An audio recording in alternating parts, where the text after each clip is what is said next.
Bueno, amén. Y gracias por una vez más estar todos aquí. Sean todos bienvenidos en este nuevo tema que tendremos el día de hoy. El tema de hoy se titula Sujeción en el matrimonio, roles en el hogar. Y esperamos que sea de bendición para todos.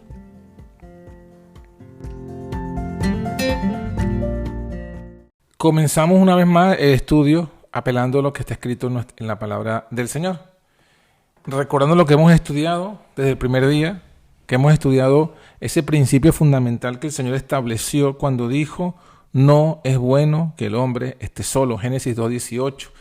Y allí el Señor estableció el principio y manifestó que de forma pública para que quedara escrito que cuando Él creó al hombre lo creó incompleto, para que necesitase de sociedad, para que viviese en sociedad. Y solo fue cuando creó la mujer, cuando finalmente el Señor dijo en Génesis, he aquí que vio todo lo que había hecho y era bueno en gran manera. Con lo cual se evidencia, ¿no?, que Dios hizo al hombre sociable y a la mujer lo creó como ayuda idónea. Entonces, tenemos que ver ya desde temprano esta gran verdad. Y en cuanto al matrimonio y al hogar, lo que queremos hoy estudiar es esto, ¿no? Es los roles en el hogar, lo que en la Biblia llama sujeción. Pero antes de eso debemos recordar que en Génesis capítulo 2, versículo 21 al 24, el Señor lo dijo. Dijo una vez más, recordemos que el Señor cuando hizo a la mujer, la hizo de la costilla, de la mitad del cuerpo, estableciendo la igualdad de la mujer para con el hombre. O sea, el hombre y la mujer son iguales. Totalmente, no puede haber duda. Adán lo dijo, esto es hueso de mis huesos, carne de mi carne. Será llamada varona porque del varón fue tomada. Tan iguales son, no solamente en naturaleza, sino también en nombre. Porque aquí vemos a Adán colocándole el nombre varona porque fue tomada del varón. Y en Génesis 5 vemos también que dice, este es el libro de las generaciones de Adán, Génesis 5:1. El día que creó Dios al hombre, a la semejanza de Dios lo hizo. Varón y hembra los creó y los bendijo y llamó el nombre de ellos Adán, el día en que fueron creados. O sea que Génesis 5:2 nos establece otro versículo que no habíamos analizado, donde se muestra que el hombre y la mujer son iguales. Tan iguales son, no solo en naturaleza, sino en título, sino también en nombre. Solamente dice el versículo, el nombre de ellos fue Adán, el día que fueron creados. Entonces, ahí tenemos todos esos versículos para que no haya duda, no haya duda. Sin embargo, en 1 Corintios 11, versículo 3, cuando hemos estudiado el tema de la deidad, hemos estudiado que dice que Cristo es la cabeza de todo varón. El varón es cabeza de la mujer y Dios la cabeza de Cristo. Y decíamos cuando estudiábamos esto ayer que Dios se colocó a sí mismo en su relación con su Hijo como modelo de lo que es la relación en el hogar. De la misma forma que el Padre y el Hijo son iguales en naturaleza, en propósito, son diferentes en persona y en autoridad. El Padre es el primero y el Hijo es el segundo. De igual forma es el hombre y la mujer. Y por eso decimos y reafirmamos hoy que entendemos que Dios cuando creó a la raza humana, la creó para que fuese una muestra ante todo el universo de lo que la verdadera relación que había entre el Padre y el Hijo, relación que había sido confundida en la mente de todo el universo por las dudas que colocó allí Lucifer cuando quiso ser colocado como el tercero. Es como que, si lo trasladásemos entonces al hogar, es como que un tercero quiera obligatoriamente ser parte del hogar, ser parte de la misma boda, del mismo matrimonio. Es como que un tercero quiera ser parte. Porque fíjense que así como el Padre y el Hijo son dos, el matrimonio es de dos. O sea, esta es otra evidencia, no solamente de la verdad del Padre y el Hijo, sino que también es otra evidencia de que Dios colocó su relación con su Hijo como modelo del matrimonio. Y justamente todas las versiones diabólicas del matrimonio y el hogar que hoy día pululan en la sociedad, que hoy día están abriéndose, son diabólicas justamente porque son inspiradas en la misma ideología del diablo, en la que él quería ser el tercero. En esa relación entre el Padre y el Hijo, él quería ser un tercero. Y eso debe darnos a entender muchas cosas. para nosotros en este último tiempo. Bueno, sin embargo, hemos estudiado que así como el padre y el hijo son iguales pero diferentes en jerarquía, lo mismo es el hombre y la mujer. Exactamente lo mismo el hombre y la mujer. Y eso debe servirnos de modelo, de ejemplo. Sin embargo, también hay que tomar en cuenta una situación, que así como cuando Dios creó al hombre perfecto en su naturaleza, y la perfección del hombre cambió por el pecado, el hombre entonces comenzó a temer a Dios, el hombre comenzó a escapar, a huir de Dios, a esconderse de su presencia. De igual forma, esa jerarquía entre el hombre y la mujer, que debía ser como Dios y Cristo, en autoridad, pero en amor, esa jerarquía cambió por la entrada del pecado. En Génesis capítulo 3, versículo 16, encontramos justamente esto. Cuando Dios habla con la mujer en relación a su pecado, le dice: multiplicaré en gran manera tus dolores y tus preñeces. O sea que cuando la mujer se embarazaba, o el propósito inicial de Dios cuando creó a la mujer en su embarazo, no debía haber dolor durante el embarazo, ni tampoco en el alumbramiento, porque dice: multiplicaré en gran manera tus dolores y tus preñeces, con dolor parirás a los hijos. Pero también añadió otro castigo, otra disciplina: ya tu marido será tu deseo, y él se enseñoreará de ti. Entonces vemos que a consecuencia de esto, a consecuencia del pecado, esa jerarquía, esa sujeción se acrecentó. Si leemos para clarificar este punto, leemos una cita del Hogar Cristiano en la página 100, encontramos que dice así: en la creación Dios la había hecho igual a Adán. Está hablando de Eva. En la creación Dios la había hecho igual a Adán. Si hubiesen permanecido obedientes a Dios, en concordancia con su gran ley de amor, siempre hubieran estado en mutua armonía.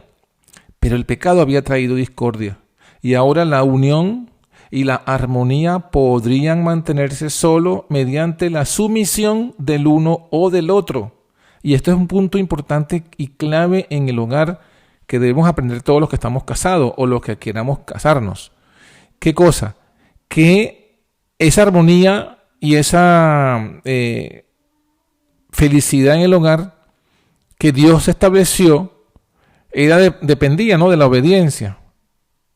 Pero ahora que ha venido el pecado,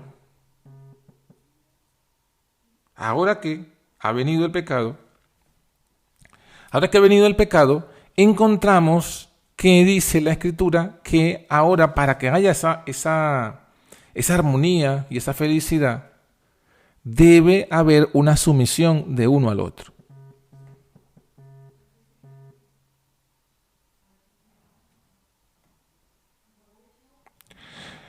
Sigo leyendo. Dice: Eva había sido la primera en pecar. Había caído en tentación por haberse separado de su compañero, contrariando la instrucción divina. Eva había sido entonces la primera en pecar. Cayó en tentación porque se separó de su compañero, contrariando la instrucción divina. Adán pecó a sus instancias, y ahora ella fue puesta en sujeción a su marido. Si los principios prescritos por la ley de Dios hubieran sido apreciados por la humanidad caída, esta sentencia, aunque era consecuencia del pecado, hubiera resultado bendición para ellos. O sea, que está diciendo que esto que dice el Señor en Génesis 3:16 no es un castigo para opresión, no es un castigo como una retaliación, como una venganza, ¿no?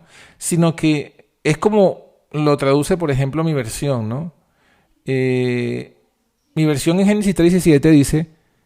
Génesis 3:17 dice: maldita será la tierra por amor de ti. En otras versiones dice: maldita será la tierra por tu culpa, por tu causa.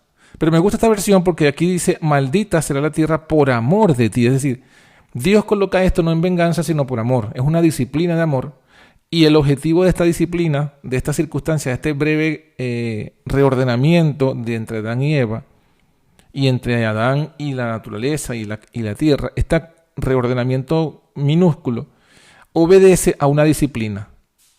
¿A qué disciplina? A la necesidad. Ahora que el hombre ha cambiado su naturaleza, la mujer también, por el pecado y necesita ahora una disciplina para dificultar el pecado.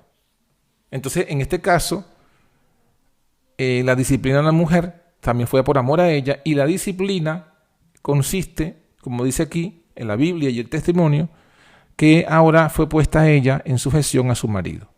Sin embargo, también en esta cita, Hogar Cristiano, página 100, hay una advertencia, hay una declaración, hay una interpretación, hay un resumen de la historia. Dice: si los principios prescritos por la ley de Dios hubieran sido apreciados por la humanidad caída, esta sentencia, aunque era consecuencia del pecado, hubiera resultado en bendición para ellos.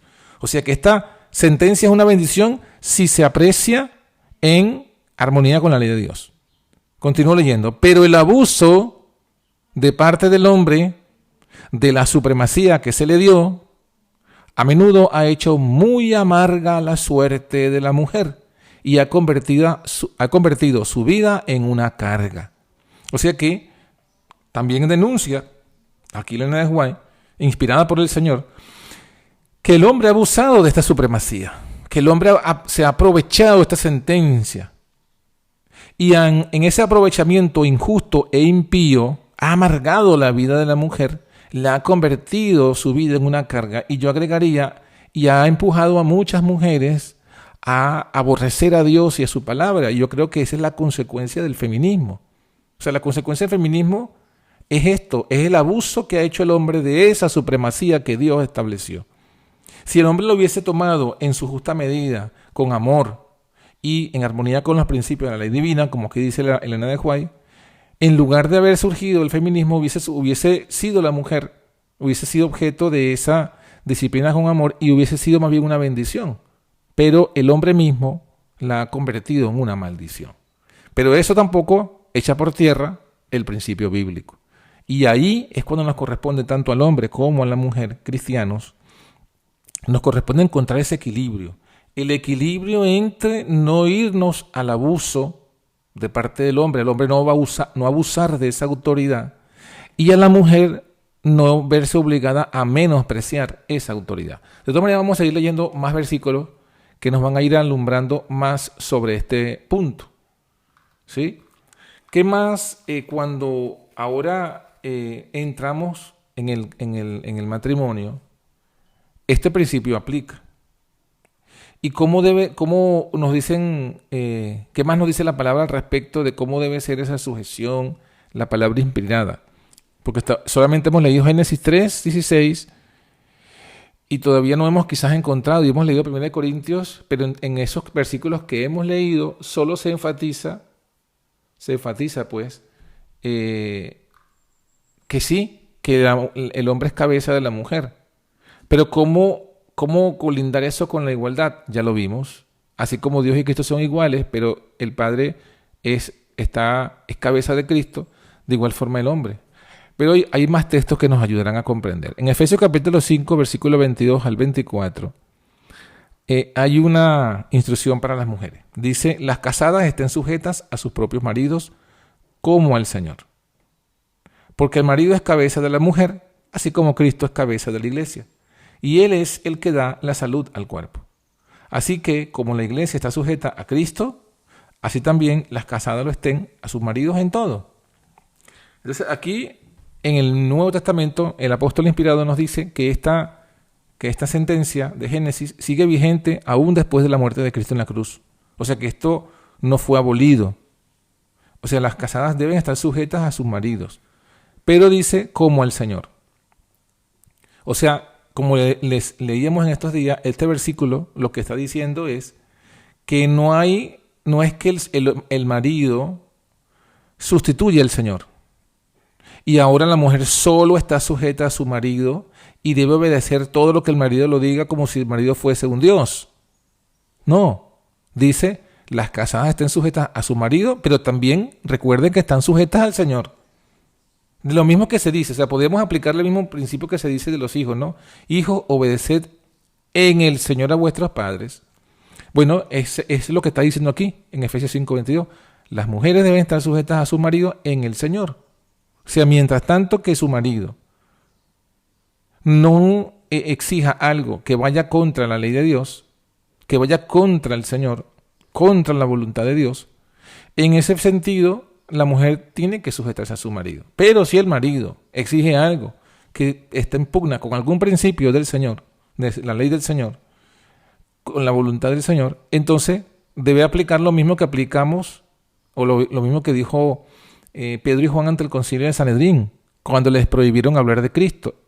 Necesitamos obedecer a Dios antes que a los hombres. Entonces, ese es el equilibrio que necesitamos encontrar, que está aquí establecido en Efesios 5:22, pero que en la práctica cuesta muchas veces, cuesta mucho. El marido entonces es cabeza de la mujer, de la misma forma que Cristo es cabeza de la iglesia. Y allí los maridos tenemos que tomar en cuenta no abusar de esa autoridad. Más bien, ya vamos a ver que el marido debe ser entonces como lo es Cristo. O sea, si cuando el marido esgrime o arguye o dice, yo soy cabeza, porque eso dice en la Biblia, también debe recordar el marido que esa autoridad como cabeza debe ser ejercida de la misma forma que Cristo es cabeza de la iglesia. O sea, el hombre, lo que está diciendo la palabra realmente, en todo caso, es que el hombre es el representante de Cristo en el hogar. Y que el hombre debe comportarse como Cristo. Y que el hombre no puede exigir nada distinto a lo que exigiría Cristo. Y por tanto, más bien el hombre debe amar como amaría Cristo. Eso lo vamos a ver de otra manera dentro de poco cuando exploremos los versículos en relación al hombre. Aquí todavía estamos con la mujer, pero siempre es bueno aclararlo porque, bueno, a veces, como ya lo leímos en el Espíritu de Profecía, el hombre abusa de esa supremacía que se le ha dado y es bueno entonces siempre aclararlo y enfatizarlo. En 1 Timoteo capítulo 2, versículo 9 hasta el 15, se explora, el apóstol amplía más este tema. Acuérdense que el apóstol, todas estas cartas son enviadas a diversos destinatarios. La que hemos leído de Efesios fue a la iglesia de Éfeso. La que hemos leído de Corinto fue a la iglesia de Corinto.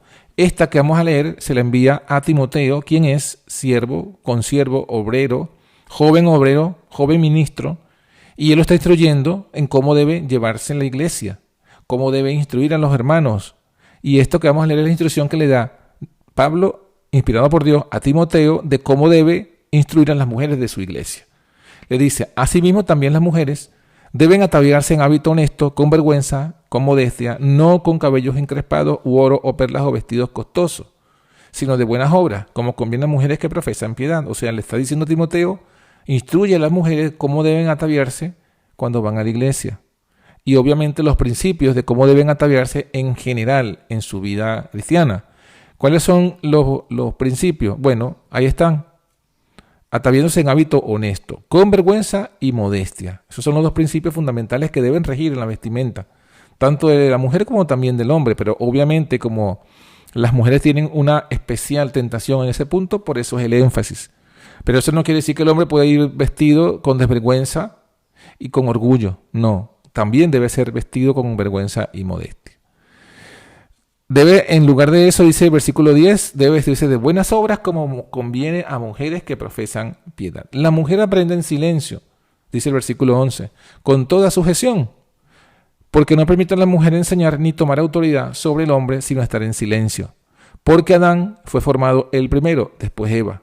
Y Adán no fue engañado, sino la mujer, siendo seducida, vino a ser envuelta en transgresión. Entonces, en estos dos puntos, el versículo 13 y el versículo 14, de 1 Timoteo capítulo 2, el apóstol señala los dos puntos por los cuales la mujer debe estar en sujeción. Primero porque Adán fue formado primero y después Eva. O sea, Adán en un sentido es el hermano mayor de la mujer, de Eva. Y el hombre por eso es el hermano mayor de la mujer. Y como hermano mayor tiene esa supremacía, pero también tiene esa labor. O sea, parte de su supremacía significa, o sea, parte de ser cabeza, parte de ser el mayor y ser el primero, implica que él debe ocuparse de cuidar, de proteger y de proveer al menor, en este caso a la mujer. Ese es el primer punto. Y en el versículo 14 es lo que acabamos de leer en el Espíritu de Profecía. Se añade, y en Génesis 3:16, se añade se enfatiza más el tema de la sujeción a causa del pecado de la mujer. Dice, Adán no fue engañado, sino la mujer. Entonces, como Adán no fue engañado, sino la mujer, entonces la mujer, y vino a ser seducida, vino a ser envuelta en transgresión, entonces la mujer debe ocupar ahora una posición más humilde en la iglesia. Porque está hablando obviamente de la iglesia, no está hablando de que la mujer no puede decir nada en ninguna hora del día. Y el versículo está diciendo, cuando dice, no permito que la mujer aprenda en silencio, con toda sujeción, que no le permito enseñar ni tomar autoridad sobre el hombre, debe entenderse conjunto con los otros contextos bíblicos, en los cuales, por ejemplo, en 1 Corintios 11, se ha dicho, toda mujer que ora o profetiza debe tener la cabeza cubierta. Es decir, que la mujer puede orar y puede profetizar. Y en la Biblia encontramos mujeres que profetizaban, tanto en el Antiguo como en el Nuevo Testamento, y nosotros como adventistas sabemos que el profeta que Dios nos dio también era una mujer.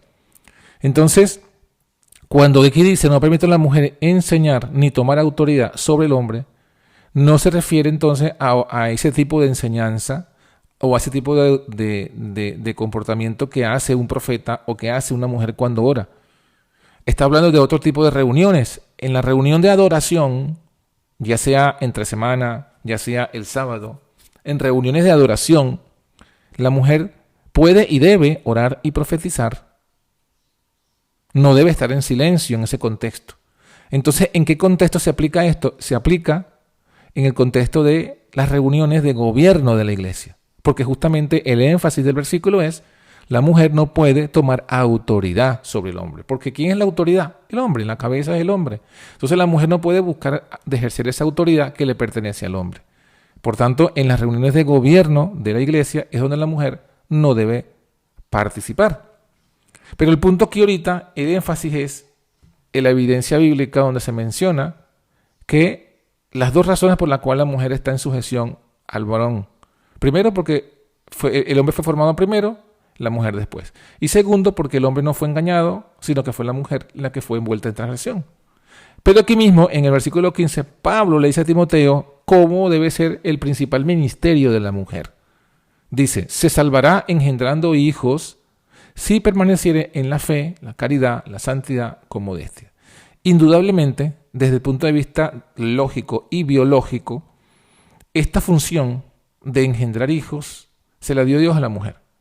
El hombre no puede engendrar hijos. O sea, no puede. Obviamente sabemos que el hombre siembra la semilla, pero aquí se refiere es a la concepción y el alumbramiento. O sea, el hombre no puede concebir, no puede embarazarse, no puede dar a luz un hijo. Esa labor se la dio Dios a la mujer. El hombre no lleva al bebé 9 meses en su vientre. Esa labor se la dio a la mujer. El hombre no puede transmitirle su sangre durante los 9 meses del embarazo al bebé. Eso se lo dio Dios a la mujer. Eso está algo que es evidente y se ve en la naturaleza. O sea, se ve pues. El hombre no tiene matriz, la mujer sí. Entonces ese ministerio se lo dio Dios a la mujer. Y podemos ver casos bíblicos donde cuando por ejemplo Sansón fue concebido, el ángel vino del cielo, le instruyó a Manoa, porque Manoa era la cabeza, pero sin embargo le dijo, la mujer debe comer esto y esto. O sea, la mujer debía restringirse su alimentación. O sea, el énfasis era a la mujer, no al marido. ¿Por qué? Porque la mujer llevaba en su barriga en este caso, al elegido de Dios, a Sansón. Y por tanto debía ella cuidarse mucho más durante ese momento que el hombre. Evidentemente está diciendo que ese es el principal ministerio del hombre, de la mujer, perdón. Tiene que ver con la educación de los hijos, tiene que ver con el dar a luz, un gran privilegio que no tiene el hombre, y de esa forma es que influye.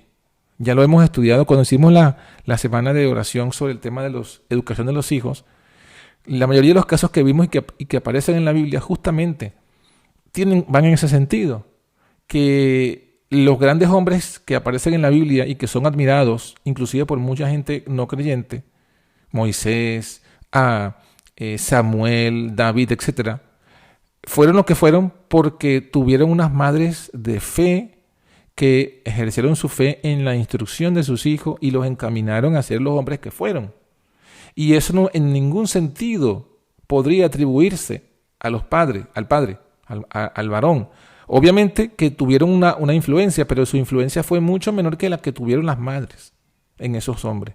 Porque la primera, la que tiene más ese trabajo, esa labor de educar y de influir a los seres humanos, a los niños y a las niñas, en sus primeros años es la madre. Esa es la labor que Dios le ha dado. Y justamente, volvemos al punto, el diablo, sabiendo todas estas cosas, ha ido a la raíz, ha trabajado a la humanidad a la raíz. No solamente deforma la familia, sino que ha logrado convencer a las mujeres que todavía quieren seguir casándose con hombres y embarazándose para tener hijos. Igual, sin embargo, la ha logrado persuadir para que abandone su ministerio. El ministerio principal de la mujer, que es lo que dice aquí el versículo 15, está en la educación de los hijos, está en la formación, es la maestra del hogar. Si el hombre viene a ser el sacerdote, la mujer viene a ser la maestra. Y ese rol, esa función, es de mayor influencia. Y por supuesto será el de mayor retribución, galardón, obviamente no en el mundo, porque el mundo se rige por los principios que el diablo le está colocando, pero sí galardón en el reino del cielo, en el reino de Cristo, en el reino de los cielos.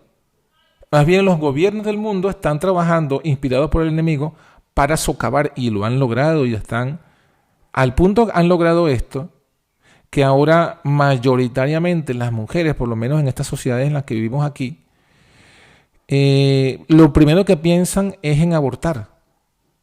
Y lo último que piensan es en embarazarse y ser madres. Y si se embarazan y la conciencia les impide abortar porque todavía tienen algo de luz, de conciencia, sin embargo, no tienen suficiente conciencia para no solamente dar a luz, sino educar a sus hijos, sino que abandonan esa posición. ¿En aras de qué? De trabajar, en aras de ganar dinero, en aras de tener más independencia. Eso bueno, hemos de todos analizarlo. Primera de Pedro, capítulo 3, versículo 1 al 6, también habla de lo mismo, ¿no? Mujeres, sed sujetas a vuestros maridos para que también los que no creen a la palabra sean ganados sin palabra por la conversación de sus mujeres. Este versículo es interesante porque aquí no solamente dice que las mujeres deben ser sujetas a sus maridos, sino que aún el marido, si no es creyente, igual la mujer debe sujetarse a su marido no creyente. Obviamente en la salvedad de si le pide algo contrario a lo que es la palabra de Dios, la mujer no debe sujetarse en eso. Ahora, aquí enfatiza es inclusive cómo las que han conocido el Evangelio luego de estar casadas y sus cónyuges, sus esposos no se convirtieron, ¿cómo pueden ganar estas mujeres a su marido? Dice, sin palabra, por la conversación, por la conducta de sus mujeres. Versículo 2 dice, considerando vuestra casta conducta, que es en temor, el adorno de las cuales no sea el exterior con el encrespamiento de cabello o atavío de oro, ni en compostura de ropa. O sea, está hablando de nuevo en los mismos elementos de vergüenza y modestia en la vestimenta, y eso va a hacer también que sus maridos no creyentes sean convertidos, sino el hombre del corazón que está encubierto. O sea, debe vestirse debe preocuparse más por la vestimenta del corazón que en la vestimenta externa. En incorruptible ornato de espíritu, agradable y pacífico, lo cual es de grande estima delante de Dios. Noten, delante de Dios, no del mundo. Si a veces nosotros queremos queremos recibir del mundo alabanza, y no podemos recibir alabanza del mundo si seguimos los principios de Dios. Y cuando a veces nos ahogamos por esa alabanza del mundo, terminamos haciendo lo que el mundo quiere, porque el mundo va a alabar el mundo alaba a aquellos que siguen los principios del mundo. Y esos principios del mundo están en antagonismo con los de Dios. Entonces, tenemos que ya de una vez por todas entender que si queremos la alabanza de Dios, recibiremos el oprobio del mundo y no debería importarnos. Dice el versículo 5 de Primera de Pedro, así también se ataviaban en el tiempo antiguo aquellas santas mujeres que esperaban en Dios, siendo sujetas a sus maridos. Como Sara obedecía a Abraham, llamándole Señor, de la cual vosotras sois hechas hijas, haciendo bien y no sois espantadas de ningún pavor. Aquí el apóstol entonces nos dice, inspirado por Dios, que la misma sujeción que existía de Sara para con Abraham todavía debe perpetuarse en el mundo cristiano. O sea, que no queda eso abolido, que eso es lo que Dios espera. Obviamente los elementos cambian, porque la vestimenta, por ejemplo, las modas cambian. Pero el principio debe permanecer. ¿Y cuál es el principio? Aquí lo está diciendo. Casta conversación, no sea adorno y vanagloria y desvergüenza, y sujeción, respeto y honra. Esos elementos siguen siendo vigentes, aunque las formas no sean las mismas. Bien, para el hombre, ¿qué nos dice la palabra para el hombre? Para el hombre la palabra dice lo siguiente. El hombre debe cumplir con su deber como hombre. ¿Y cuál es el deber del hombre? Bueno, en Génesis 3:17, al hombre Dios le dijo: maldita será la tierra por amor a ti, con dolor comerás de ella todos los días de tu vida, espinos y cardos te producirá y comerás hierba del campo. En el sudor de tu rostro comerás el pan hasta que vuelvas a la tierra, porque de ella fuiste tomado, pues polvo eres y al polvo serás tornado. Algo que debemos tomar en cuenta: cuando Dios habla con una mujer, no le habla en estos términos. Solamente le habla una vez más del embarazo, de los hijos y de la sujeción a su marido. Pero al hombre, cuando le habla, le dice, bueno, le habla de la tierra, le habla de la siembra y le habla de que él debe comer con el pan de la tierra con el sudor de su frente. Es decir, le está hablando del trabajo, y eso se debe entender claramente, que Dios está diciendo: tu función, tu labor, tu responsabilidad es esta, es traer el pan a la casa. O sea, cuando dice el pan nuestro de cada día, dánoslo hoy, el que debe ir a buscar ese pan es el hombre. Hay un versículo que dice que el que no provee para los suyos ha negado la fe y es peor que un incrédulo. Y esa responsabilidad es del hombre. Esa responsabilidad es del hombre.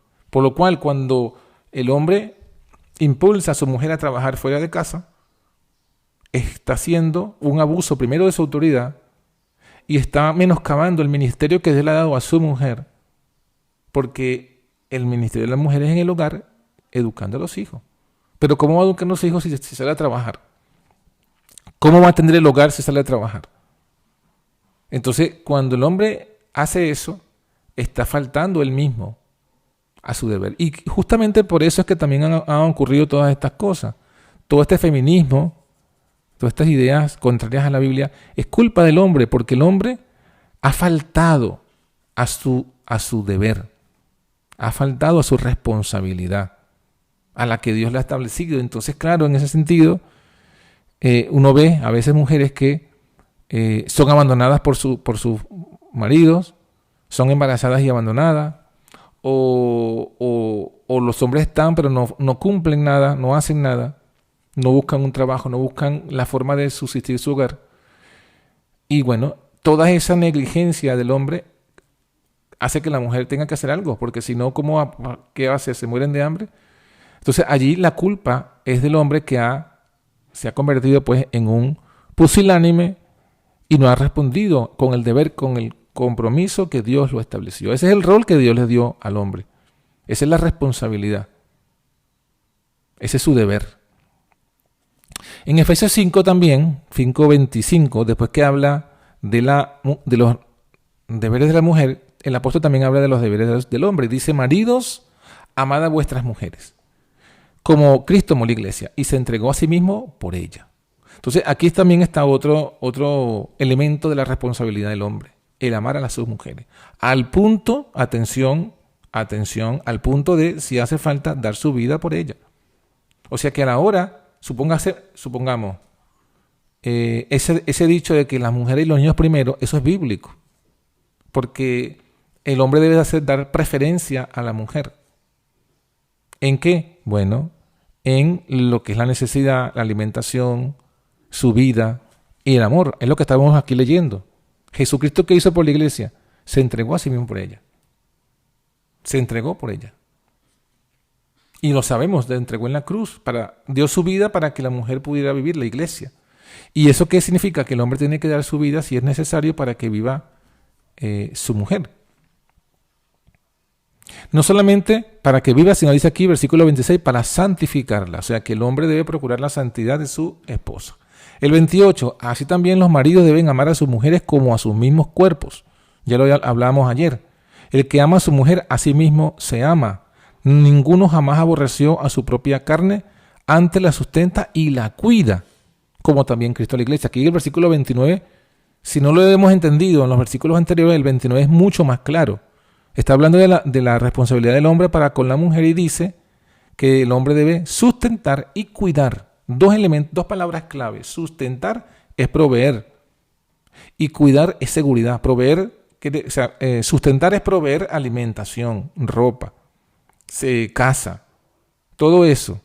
Y cuidar es proveer seguridad, protección. Eso es lo que dice el versículo 29 de Efesios 5. Y no hay forma de que ningún hombre eluda esto que dice la Escritura, a menos que niegue, obviamente, la Escritura. Pero esta es la responsabilidad del hombre. Y proveerle un hogar independiente, lo dice el versículo 31, que lo viene de Génesis, cuando Adán dijo, dejará el hombre a su padre y a su madre, y se unirá a su mujer, y serán dos en una carne. El hombre tiene que procurar un hogar independiente del hogar de sus padres o del hogar de los padres de ella, para que se forme esa nueva familia. Una vez más, aquí el apóstol nos deja pues como modelo a Cristo. A todos los esposos, el modelo es Cristo. Y eso es lo que significa ser cabeza, ser como Cristo, proveer sustento, proveer abrigo, proveer protección, hogar, cuidado. Ese es ser cabeza. Si un hombre no cumple con esas responsabilidades, ¿cómo puede exigir entonces que la mujer se sujete a él? No puede. Y ahí el hombre pierde autoridad. Si el hombre abusa de su autoridad, hay dos formas en las que el hombre pierde esa autoridad, ya sea porque haga abuso de ella, o ya sea porque sea negligente en ella. Negligente, no provea. Abuso, cuando usa más de la autoridad que le corresponde, o cuando la usa como venganza, ¿no? Hace uso de la autoridad como venganza. Pervierte, ¿no? En un sentido, no es como Cristo. Ser cabeza significa ser como Cristo. Y cuando el hombre no es como Cristo, pierde esa posición de cabeza. Acordémonos que nosotros creemos, ¿no? Que las cosas no son irrevocables. O sea, no creemos como algunas iglesias creen. No importa lo que haga, por ejemplo, no importa lo que haga el pastor, es el ungido y seguirá siendo el ungido. Ese es el concepto católico. En el concepto católico, el sacerdote no pierde su sacerdocio aunque haga lo que haga, aunque haga las cosas peores contra la ley. Y eso es lo que también se trasladó al mundo protestante y adventista, porque entonces dice, no importa que el pastor haga lo que haga, sigue siendo el ungido de Jehová. Eso no está en la Biblia. Pero lo mismo aplica para el hombre. El hombre no es que indefectible de lo que haga, sigue siendo la cabeza. El hombre es cabeza en tanto que cumpla su función de cabeza. Si el hombre no cumple, no puede exigir sujeción. Espero que con esto quede lo más claro posible. Para que el hombre exija que se sujeten como cabeza a él, debe ser él una cabeza como Cristo. Bien, una última cosita que nos menciona aquí la Biblia y que no podemos dejar pasar por alto, a pesar de que ya llevamos 39 minutos hablando, pero por lo menos aunque sea 2 minutitos más, vamos a mencionarlo, ¿no? Bueno, antes de leer esa parte, leo una cita, ¿no? O no, leo esta parte y luego porque igual va incluido en esto, ¿no? En esto de la sujeción. En 1 Corintios capítulo 7, aún la Biblia nos habla de esto. Es interesante. 1 Corintios capítulo 7 se nos dice desde el versículo 1 hasta el 6 los deberes conyugales de intimidad. Y dice así, leo literalmente. 1 Corintios 7:1. Cuanto a las casadas, a las cosas que me escribiste, perdón, en cuanto a las cosas que me escribisteis, le dice Pablo a la iglesia de Corinto, en cuanto a las cosas que me escribisteis, bien es al hombre no tocar mujer. Pero a causa de las fornicaciones, cada uno tenga su mujer y cada una tenga su marido. O sea, es mejor casarse que fornicar, básicamente. Si no puedes dejar de fornicar, cásate. Que esto también lo dice en otra parte. Bueno, el versículo 3 dice, 1 Corintios 7:3, el marido pague a la mujer la debida benevolencia y asimismo la mujer al marido. Aquí, si no hubiese más contexto, no entenderíamos a qué se refiere. Pero aquí lo va a decir en el versículo 4. ¿Cuál es la debida benevolencia que debe pagar el hombre a la mujer y la mujer al hombre? Dice, la mujer no tiene potestad de su propio cuerpo, sino el marido. E igualmente tampoco el marido tiene potestad de su propio cuerpo, sino la mujer. O sea, el versículo 4 nos dice que el cuerpo del hombre le pertenece a la mujer y viceversa. No piense nadie que como el hombre es la cabeza, entonces el cuerpo de la mujer le pertenece al hombre y ya está. Pero el hombre sí puede disponer de su propio cuerpo como quiera. No, la Biblia es muy clara. La mujer no tiene potestad sobre su propio cuerpo, sino el marido. Pero igualmente tampoco el marido tiene potestad de su propio cuerpo, sino la mujer.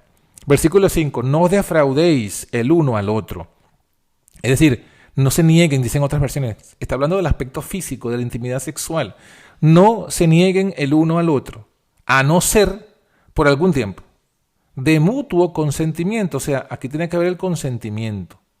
Años, siglos, miles de años antes de que se inventasen estas leyes actuales del consentimiento sexual, ya lo decía la Biblia. Por eso es que acusar a la Biblia de machista es una aberración y revela la ignorancia de tal persona. Porque este versículo dice, no os defraudéis el uno al otro, pero sino por mutuo consentimiento. O sea, es un derecho que el hombre haga uso del cuerpo de la mujer, sí. ¿Es un derecho que la mujer haga uso del cuerpo del hombre? Sí, también. Pero igualmente, aunque es un derecho, debe ser uso de mutuo consentimiento. De mutuo consentimiento se usa y de mutuo consentimiento se ponen de acuerdo para no intimar. Dice allí versículo 5, no os defraudéis el uno al otro. Es un mandamiento, no lo hagas. No defraudes a tu marido, mujer. Y hombre, no defraudes a tu mujer. No le niegues tu cuerpo. A no ser que haya un consentimiento mutuo. ¿Para qué? Para ocuparos sosegadamente en la oración. Y volved a juntaros en uno. O sea, esto es por un tiempo corto, con un propósito espiritual. Pero dice también, vuélvanse a juntar en uno, para que no os tiente Satanás a causa de vuestra incontinencia. O sea, que aquí también está diciendo el apóstol, que muchas veces la causa de la infidelidad de uno o de otro, de alguno de los cónyuges, radica en esto, en que se niega, el uno le niega su cuerpo al otro, sin haberse puesto de acuerdo, sin que sea propósito espiritual. Ay, no, me duele la cabeza. No, pero el propósito no debe ser eso. El propósito de negarse debe ser, vamos a orar, vamos a ayunar, vamos a hacer un propósito espiritual de mutuo consentimiento, no una excusa. ¿Por qué? Dice aquí, para que no os tiente Satanás. ¿A causa de qué? De la incontinencia.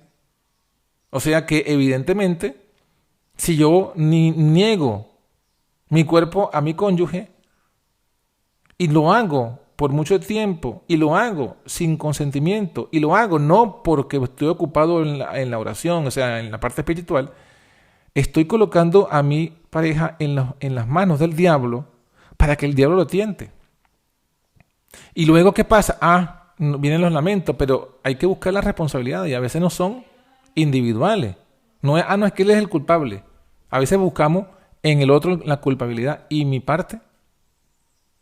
Bueno, el versículo dice al final, versículo 6, pero esto digo por permisión, no por mandamiento. O sea, esto es un consejo inspirado para que hayan mejores situaciones en la vida matrimonial. Concluyo esta parte de este estudio de hoy con esta cita que me parece interesante. Joyas Testimonios tomo 3, en la página 96 dice, el matrimonio, unión para toda la vida, es símbolo de la unión de Cristo con su iglesia. El espíritu que Cristo manifiesta hacia su iglesia es el mismo espíritu que debe reinar entre los esposos. Ya lo hemos dicho. Ahora dice, ninguno de los dos debe tratar de dominar. Repito, ninguno de los dos debe tratar de dominar. O sea, no debemos ir con ese espíritu al hogar, al matrimonio. No, es que ella tiene que hacerme caso porque yo soy la cabeza. O la mujer, no, es que él tiene que hacerme caso porque él no sabe nada en la vida, yo sé más que él. Ninguno de los dos debe tratar de dominar. El Señor ha presentado los principios que deben guiarnos. El esposo debe amar a su esposa como Cristo amó a la iglesia. La mujer debe respetar y amar a su marido.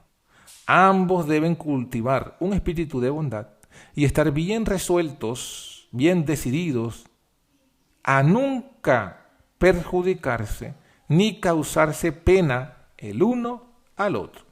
Joyas de los Testimonios, tomo 3, página 97.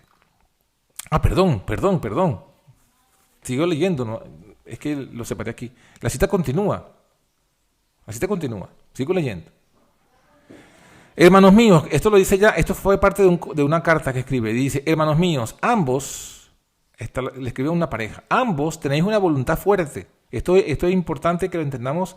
Si usted se considera que su voluntad es fuerte y la de su marido también, o viceversa, usted se considera de voluntad fuerte y también la de su esposa, esta cita se aplica aún más. Dice, hermanos míos, ambos tenéis una voluntad fuerte.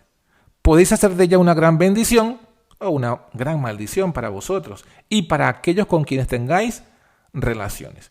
No tratéis de constreñiros el uno al otro. Constreñiros quiere decir aquí obligar. No tratéis de obligar el uno al otro. No podéis obrar así y conservar vuestro amor recíproco. Es decir, no puede el hombre decirle, tú te sujetas porque yo mando aquí y pensar que igualmente la mujer lo seguirá amando. O viceversa. No podéis obrar así y conservar vuestro amor recíproco.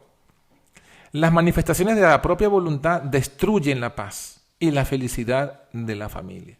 No dejéis penetrar el desacuerdo en vuestra vida conyugal. De lo contrario, seréis desdichados ambos. Sed amables en vuestras palabras y bondadosos en vuestras acciones. Renunciad a vuestros deseos personales. Vigilad vuestras palabras, porque ellas ejercen una influencia considerable para bien o para mal. O sea, noten las cosas que está recomendando aquí la profeta, que debemos cuidar, ¿no? El no imponer la voluntad, el no querer dominar, el cuidar las palabras, vigilad vuestras palabras. No dejéis traslucir irritación en la voz, mas poned en vuestra vida el dulce perfume de la semejanza de Cristo. Antes de entrar en una unión tan íntima como el matrimonio, un hombre debiera dominarse a sí mismo y cómo obrar con los demás. Entonces, esta cita es tremenda porque nos ayuda a entender cómo debemos sobrellevar, ¿no?, en la vida de casados y, bueno, los puntos que debemos tomar en consideración para que no haya esa desaveniencia y no se pierda el amor y no se deje de reflejar el espíritu de Cristo que debemos reflejar en el hogar. Entonces, bueno, mis hermanos, lo dejamos hasta aquí porque ya hemos hablado bastante. Si aún hay tiempo, quedamos abiertas para las preguntas y las respuestas. Que Dios bendiga.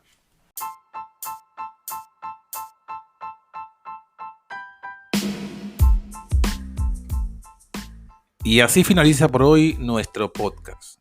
Somos la Antorcha Profética. Te invitamos a que nos sigas en nuestras redes sociales y en nuestra página web, antorchaprofética.com. Que Dios te bendiga.